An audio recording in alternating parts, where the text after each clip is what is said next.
जय गुरुदेव, जय माता जी, जय गायत्री माता। गुरुदेव माता जी और गायत्री माता जी की सूक्ष्म उपस्थिति में आगे अखंड ज्योति में लिखा है मोक्ष प्राप्ति का मार्ग।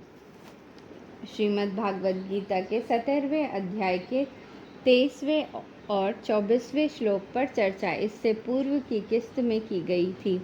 इस श्लोक में श्री भगवान कहते हैं कि ओम तत्सत इन 3 प्रकार के नामों से जिस परमात्मा का संकेत किया गया है, उसी परमात्मा से सृष्टि के आदि में वेदों तथा ब्रह्मांडों की रचना हुई है और इसलिए वैदिक सिद्धांतों को मानने वाले पुरुषों की शास्त्र विधि से नियत यज्ञ, दान और तप रूप क्रियाएं ओम इस परमात्मा के नाम का उच्चारण करके ही आरंभ होती हैं। इस श्लोक में भगवान श्री कृष्ण कहते हैं कि वह शुद्ध चैतन्य, निर्विकार, शाश्वत चैतन्य सत्ता जिसे हम परमात्मा के नाम से जानते एवं पुकारते हैं, वे परमात्मा ओम, तत् एवं सत इन 3 नामों से जाने जाते हैं।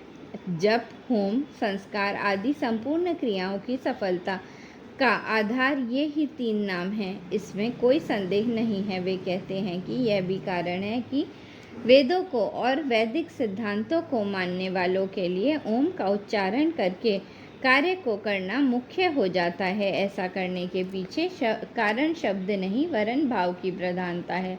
इसके बाद भगवान कृष्ण कहते हैं कि तत् इति, तत् अर्थात तत् नाम से कहे जाने वाले परमात्मा का ही यह सब है।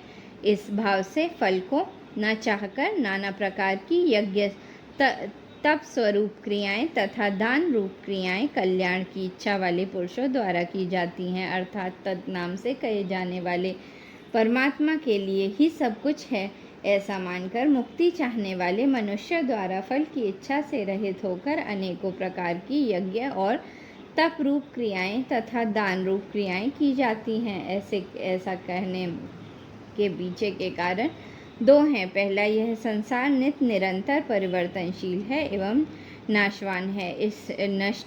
इस नष्ट होने वाले संसार में अविनाशी सत्ता तो मात्र शुद्ध चैतन्य निर्विकार ईश्वर की है। वो परमात्मा ही एकमात्र अजर, अमर, अविनाशी है। तो हमारी क्रियाओं का केंद्र भी ऐसी ही शक्ति व चेतना ही हो सकती है एवं होनी चाहिए। दूसरा कारण ऐसा कहने के पीछे यह है कि समस्त कर्मों को ईश्वर को अर्पित कर देने से ही निरंकारिता एवं निष्कामता विकसित हो पाती है। इस नाशवान संसार को अनित्य मानना ही अविद्या का मूल हेतु है एवं इस संसार में आसक्त हो जाने के कारण ही हम उस सर्वशक्तिमान परमात्मा का अनुभव नहीं कर पाते जो कण कण में व्याप्त है। इसलिए भगवान कृष्ण अर्जुन को यह सूत्र बताते हैं कि इस संसार में परमात्मा को अंतःकरण में धारण करके समस्त कर्मों को निष्काम भाव से उन्हें अर्पण कर देने से सत्य का साक्षात्कार हो पाता है।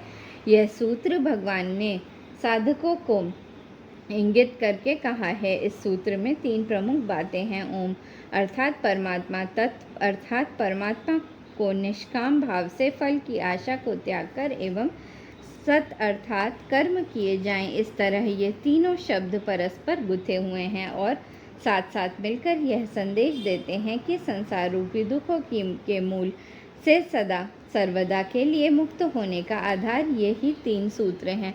श्री भगवान इस सूत्र में कहते हैं कि मोक्ष कांक्षी भी अर्थात ऐसा उसको करना चाहिए जो मोक्ष की इच्छा रखते हों, जो संसार की सांसारिक वस्तुओं की प्राप्ति की आकांक्षा रखें, उनके लिए यह पथ नहीं है। तत् का अर्थ ही मैं भाव को त्याग देने से है। तत् का अर्थ ही उस परमात्मा के प्रति अपना सर्वस्व अर्पित कर देने से है। तो ऐसा वह ही कर सकता है जिसने मोक्ष की कामना धारण कर ली हो।